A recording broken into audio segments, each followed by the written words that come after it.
Welcome back after long time. थोड़ी सी समस्या आ गई थी जिस कारण से बीच में कुछ वीडियो को स्टॉप करना पड़ा, क्योंकि पहले गर्मी की छुट्टी में थोड़ा इंडिया टूर पे चले गए। इंडिया टूर के बाद ट्रांसफर का जो सिस्टम था वो लागू हो गया, जिसमें मेरा स्कूल ट्रांसफर हुआ और इस कंडीशन में एडजस्ट करते करते कुछ टाइम लगा, लेकिन अब फिर कंटिन्यू आपके पास वीडियो लेकर मैं हाजिर हूँ। गुंजन सर, आप देखना ना भूले। हम लोग चैप्टर में पढ़े थे उत्सर्जन के बारे में। जी हाँ, अभी जो हम लोग देख रहे हैं क्लास 10 बायोलॉजी चैप्टर 4 है, और इस चैप्टर 4 में हम लोगों ने देखा था, जहां तक नेफ्रॉन की संरचना के बारे में जान चुका था। अब कंटिन्यू आपको सारे वीडियो मिलेंगे और इसके साथ हम लोग क्वेश्चन आंसर करेंगे, और इसके साथ हम लोग इंग्लिश ग्रामर का पोर्शन देखते हुए हम लोग सिस्टमेटिक क्लास 11 और 12 के एग्जाम को लेकर के जो चलने वाली जो भी वीडियो है वो आप पर मिलेगी, और जल्दी ऑनलाइन क्लासेस भी शुरू होने वाले हैं। और गाइस, यदि आप ऑनलाइन क्लासेस करना चाहते हैं तो जल्दी ही इस पर आप मैसेज करें, जिसमें आपको ऑनलाइन क्लासेस बायोलॉजी और इसके साथ ही इंग्लिश का भी आपको मिलेगा, जहां पर हम लोग इंग्लिश का सारे सिस्टमेटिक सभी ग्रामर पोर्शन के साथ साथ स्पोकन इंग्लिश को सीखेंगे। तो आइए यहाँ पर लोग देखें क्या कि अभी हम लोग देखिए ब्रिक के कार्य। इसके पहले हम लोग इसके संरचना के बारे में, इसके आकार के बारे में, इसकी कितनी संख्या होती है। जी हाँ, 10 लाख संख्या होती है, इसके बारे में आप जान चुके हैं। आज हम लोग यहाँ पर देखते हैं कि ब्रिक के जो कार्य होते हैं, ब्रिक में होता क्या है। सबसे पहले हम लोग देखिए इसका चित्र जो होता है ना, डायग्राम जो बनाना होता है कि एक ब्रिक नलिका की संरचना। यह केवल एग्जाम में इतना ही आता है कि एक ब्रिक की संरचना का नामांकित चित्र बनाए, और ये 5 नंबर का है। थोड़ा सा आप इसमें सिस्टमेटिक थोड़ा सा ध्यान दे लेंगे तो आपको 5 नंबर सॉलिड आएगा। इसको बनाना बहुत ही आसान और सरल है। तो आइए यहाँ पर देखो, इसका जो जितने भी टॉपिक है इसको हम याद कैसे करेंगे, इसको हम जानते हैं। तो यहाँ पर देख लें, सबसे पहले बनाने के लिए हम एक डॉटेड लाइन लेंगे। यहाँ पर लाइन लेने के बाद यहाँ से क्लियर जितना भी है डॉटेड लाइन खींच करके इसको मिलाते हुए चले जाएंगे और एक नली बन जाएगी। इस तरह से डायग्राम बनाने के लिए बीच में अलग छोटा छोटा ये आप इसका स्टेप्स लेकर के और ये राउंड लाइन लेकर के यहाँ तक लाएंगे, थोड़ा बड़ा सा लाइन। फिर यहाँ छोटी सी नलिका निकालेंगे और इसको मूव कराते हुए एक बड़ा सा कैप्सूल कैप के अंदर डालेंगे, और इस तरह से कोई एक संरचना बनेगा। और इसका नाम याद कैसे करेंगे, इसको देखिए। आइए यहाँ पर देखिए, जो ये बड़ी सी नलिका आएगी ना, इस नलिका का नाम होगा सामान्य संग्राहक नली। याद रखेंगे, इस नलिका को कहते हैं सामान्य संग्राहक नली। इसके साथ ही हम लोग देखते हैं कि ये आता क्या है, तो यहाँ से स्टार्ट होता है। और इसको याद करें कैसे, तो ब्रिक के कार्य में कौन कौन सी संरचनाएं होती है। तो सबसे पहले हम लोग यहाँ पर देखें, यहाँ से जो दो बाहर की तरफ नलिका निकली हुई है, जो दो नली एक बाहर की तरफ है, इसको बोलते हैं अविवाहित धमनिका। तो याद रखेंगे, यह हो गया अविवाहित धमनिका।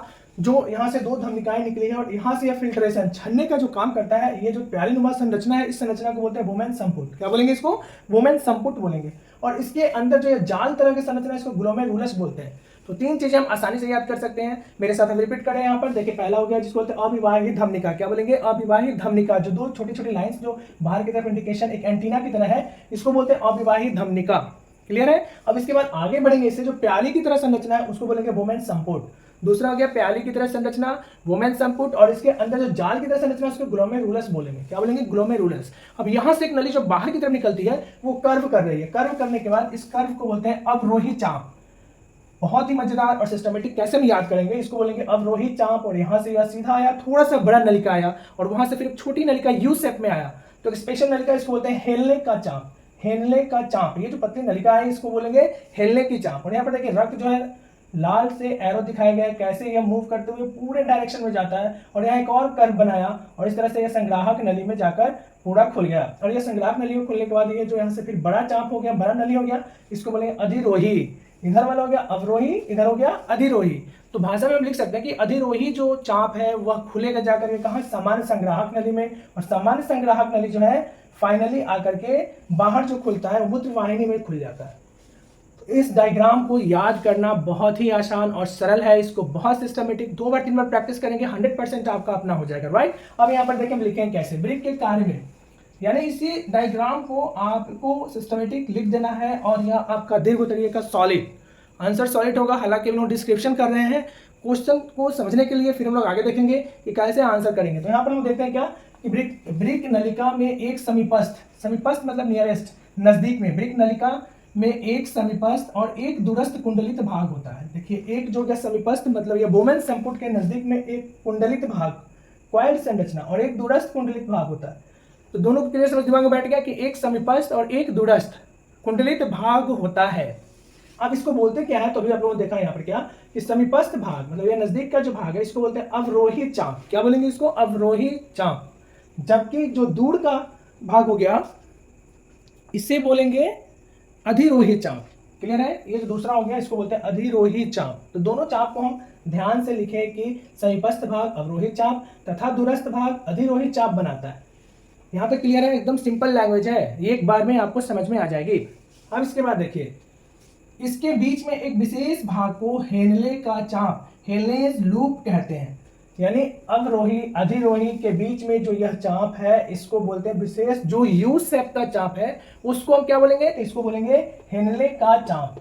क्लियर है, एकदम टू द पॉइंट, तीनों फिगर को देख करके और सिस्टमेटिक अरेंज कर देना है भाषा में, और कुछ भी नहीं। तो ये हो गया हेनले का चाप। अब आप डायग्राम देख करके बता सकते हैं कि यह जो अधिरोही चाप है ये आगे से फिर क्वाइल्ड हुआ और क्वाइल्ड होकर के कहां चला गया, तो सामान्य संग्राहक नली में।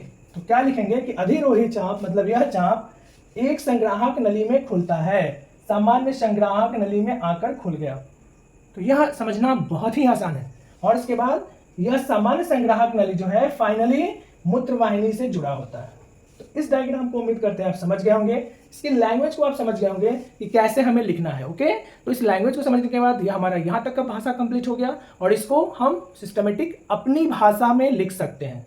याद करने के लिए केवल हम यहां से लेकर चलेंगे, एक प्यालीनुमा संरचना बनाएंगे, बार बार रिपीट रिपीट रिपीट अगेन करने का मतलब है कि आप इसको दिमाग में बैठा लें।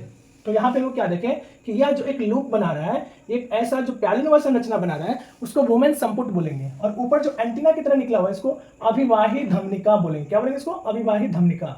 और ये जाल की तरह संरचना इसको ग्लोमेरुलस। तीन चीज ऐसे याद हो गया। आगे बढ़ेंगे, दो समीपस्थ मतलब नजदीक, वोमेन संपुट के नजदीक और दूरस्थ यानी कि दो जगह क्वाइल्ड संरचना बना रहा है जिसको बोलेंगे अवरोही चाप और इसे बोलेंगे अधिरोही चाप। तो ये भी याद करना बहुत ही सिंपल हो गया। उसके बाद आगे एक विशेष लूप जो बनाया, इस लूप को बोलते हैं हेलने का चाप। यह लूप जो गया इसको बोलेंगे हेलने का चाप। तो यह भी हमें याद हो गया। और अधिरोही चाप है वो फाइनली सामान्य संग्राहक नली में खुल रहा है, यह भी हमें पूरी तरह से याद हो गया। और सामान्य संग्राहक नली फाइनली जाकर मूत्र वाहिनी में खुलता है, उससे जाके जुड़ेगा जहां फिल्टरेशन होगा। तो यहां तक याद हो गया। आइए अब आगे देखते हैं। आप वीडियो को पॉज करें, मैं यहां से हट रहा हूं, आप वीडियो को पॉज करें, इसको सिस्टमेटिक उतारे, लिखे, स्टॉप करके पूरी तरह से आप इसको बनाएं और इस तरह से आपका ये कंप्लीट हो जाएगा। फिर आगे हम लोग बढ़ते हैं। ओके, अब देखिए एक ब्रिक नलिका के कार्य की बात की जाए, इसका काम क्या है, इसको यदि हम जानने का प्रयास करें तो क्या है इसका काम, इसके बारे में जाने। तो आइए यहाँ पे देखते हैं क्या कि ब्रिक के कार्य जो है, ब्रिक द्वारा मूत्र निर्माण।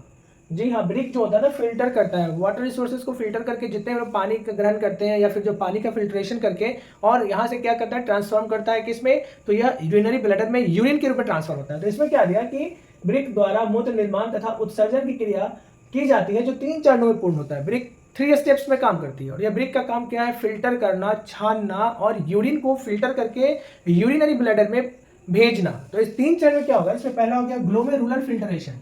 पहला फिल्ट्रेशन का नाम हो गया ग्लोमेरुलर फिल्ट्रेशन, दूसरा हो गया ट्यूबुलर पुनर्अवशोषण। एक नंबर ग्लोमेरुलर फिल्ट्रेशन याद रखेंगे, दूसरा हो गया ट्यूबुलर फिल्ट्रेशन और तीसरा जो हो गया ट्यूबुलर श्रवण हो गया। ये 3 स्टेप में अलग अलग यह छानने का काम करता है और मूत्र वाहिनी में जाकर के यूरिन को वहां पे ट्रांसफॉर्म करता है। तो लिखेंगे कार्य में कि ब्रिक द्वारा मूत्र निर्माण तथा उत्सर्जन की क्रिया 3 चरणों में पूर्ण होती है।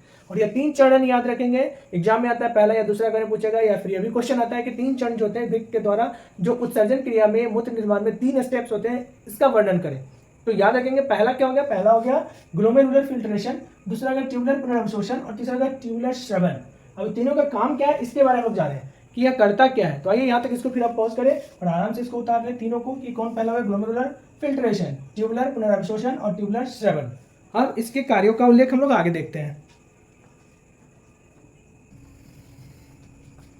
अभी हम लोग देखते हैं ग्लोमेरुलर फिल्ट्रेशन के बारे में, जो 3 स्टेप्स के बारे में जाने थे उसमें पहला हो गया ग्लोमेरुलर फिल्ट्रेशन। इसका क्या काम है इसके बारे में हम लोग जानते हैं कि यह एक छन्ना फिल्टर की तरह काम करता है, छानने का काम करता है, फिल्टर की तरह काम करेगा छन्ना का। और इसका काम है कि अविवाही धमनिका रक्त के साथ यूरिया, यूरिक अम्ल, जल, ग्लूकोज, लवण, प्रोटीन इत्यादि ग्लोमेरुलस में लाती है।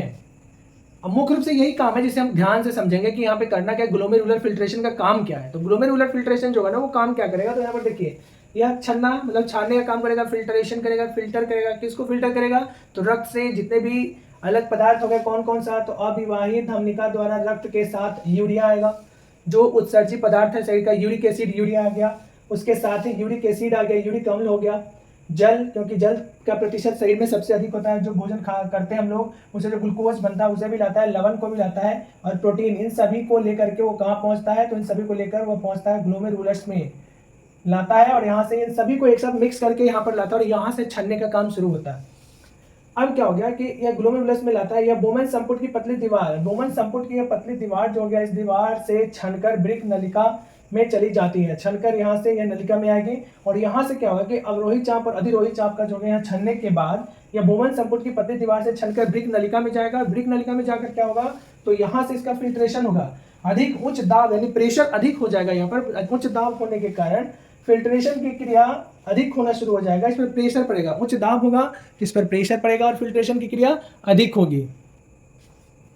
अब यहाँ पर देखिए, जब इसमें अधिक हो जाएगा तो बोमन संपुट की पतली दीवार से छन गया, छनने के बाद ये क्या करेगा कि यह इस प्रकार उच्च दाब हाई प्रेशर होने से फिल्ट्रेशन मतलब छनना शुरू करेगा और इस क्रिया को अल्ट्रा फिल्ट्रेशन कहते हैं। मतलब जब ये छनेगा यह ज्यादा प्रेशर से छानना शुरू करेगा। किसको छानेगा, तो यूरिया को, यूरिक एसिड को, जल, ग्लूकोज, लवण और प्रोटीन को, तो इसको बोलेंगे अल्ट्रा फिल्ट्रेशन। याद रखेंगे, आता है क्वेश्चन में कि अल्ट्रा फिल्ट्रेशन क्या है, तो उच्च दाब से जो फिल्ट्रेशन की क्रिया होगी उसे अल्ट्रा फिल्ट्रेशन कहते हैं। ध्यान देने वाली बात यहाँ पर यह है कि कोशिकाएं एवं प्लाज्मा, क्योंकि पूरे ब्लड में हर एक चीजों का मिश्रण है, तो वहां से कोशिका और प्लाज्मा, प्रोटीन इत्यादि बोमन संपुट की भित्ति के लिए इसका जो दीवार है इसके लिए अपारगम्य है। मतलब यहाँ से यह पारगम्य पार नहीं करेगा, उसे रोक लिया जाएगा, ऊपर ही उसको स्टॉप कर देगा, रोकेगा और जो उत्सर्जित पदार्थ है उसको छानकर बाहर भेज देगा, क्योंकि मिक्स सब कुछ आएगा, सब कुछ एक साथ आएगा रक्त के साथ। देखिए समझिए आराम से कि रक्त के साथ क्या क्या आएगा, तो रक्त के साथ यूरिया आ गया, यूरिक एसिड आया, जल आया, ग्लूकोज, लवण, प्रोटीन, सब कोई जितना है सब एक साथ मिलके यहाँ आ गया। किसमें, तो यह अभिमायी धमनिका के साथ आया बोमन संपुट में। यहाँ से जब छनेगा तो छन करके यह पतली दीवार में जाएगा, जिससे कारण उसके छनने का प्रेशर बढ़ जाएगा और प्रेशर जब बढ़ेगा तो क्या हो जाएगा कि उसका फिल्ट्रेशन अधिक मात्रा में होगा और इस प्रक्रिया को क्या बोलेंगे, अल्ट्रा फिल्ट्रेशन बोलेंगे। और यहाँ पर जो कोशिकाएं हैं यानी शरीर की जो कोशिकाएं और प्लाज्मा, जो प्लाज्मा होगा, कोशिका होगा और इस तरह से प्रोटीन होगा, वह बोमन संपुट की इस पतली दीवार से छनकर नीचे नहीं जाएगा, मतलब यह ऊपर ही रिटर्न, वह रुक जाएगा। जो शरीर के लिए उपयोगी पदार्थ है वह अपारगम्य होगा, छनेगा ही नहीं। जैसे एक छन्नी में डालते हैं चाय, तो चाय की लीकर और पत्ती ऊपर रह जाती है और छन करके प्लेट में चाय चला जाता है, ठीक वैसे ही जो स्पेशल मटेरियल है बॉडी पार्ट्स के लिए वह ऊपर ही रुक जाएगा और नीचे जो वेस्ट मटेरियल है, उत्सर्जित पदार्थ है, वो छनकर नीचे चला जाएगा। तो ये अपारगम्य हो गया, मतलब छनकर नहीं जाएगा। अतः इस फिल्ट्रेट को ग्लोमेरुलर फिल्ट्रेशन कहते हैं। यह पहला स्टेप हो गया, जहां से यह छना, इसका कोशिका और प्लाज्मा ऊपर ही रुक गया, बाकी सारे पदार्थ को यह छानकर नीचे भेजा। इसमें हाई प्रेशर से जो छनने का काम किया अल्ट्रा फिल्ट्रेशन कहलाया और यह अपारगम्य जो कोशिकाएं और प्लाज्मा को रोक दिया। बोमन संपुट की भित्ति मतलब दीवार हो गया, इस वॉल के द्वारा, बोमन संपुट के इस वॉल के द्वारा ही प्लाज्मा को रोक दिया गया या फिर प्रोटीन को रोक दिया गया, या प्लाज्मा हो गया, कोशिकाएं, प्रोटीन को रोका गया और इसके नीचे की दीवार से जो छन करके आया नीचे, तो यह क्या आ गया, तो यूरिक एसिड आ गया, अम्ल हो गया, जल आ गया, ये सब नीचे छन के आया, जिस कारण से इसको ग्लोमेरुलर फिल्ट्रेशन पहला स्टेप कहते हैं। तो आज की वीडियो में हम लोग इतना ही देखते हैं। अपनी प्रतिक्रिया जरूर दें और वीडियो को लाइक, सब्सक्राइब और शेयर करना ना भूलें। Wish you all the best, take care, bye bye, जय हिंद। नेक्स्ट वीडियो में हम लोग इसका दूसरा स्टेप, तीसरा स्टेप देखेंगे और मैं आपको बता दूं कि जल्द ही हम लोग ग्रामर पोर्शन का सारे कंटेंट को डिमांड ऑफ स्टूडेंट, मेरे बच्चों के द्वारा डिमांड किया गया, जिसके कारण मैं जल्दी उसको भी लाऊंगा और आपको एकदम सिस्टमेटिक सिंपल वे में सारे पोर्शंस को आप समझेंगे और आपके लिए क्लास 12 का एग्जाम क्रैक करना बहुत ही आसान होगा। क्लास 10 में आप इजी वे में आराम से 400+ मार्क्स लाएंगे। इन्हीं शुभकामनाओं के साथ हमें दीजिए इजाजत। Wish you all the best, take care, bye bye, जय हिंद। मिलते हैं अगले वीडियो में, नमस्कार।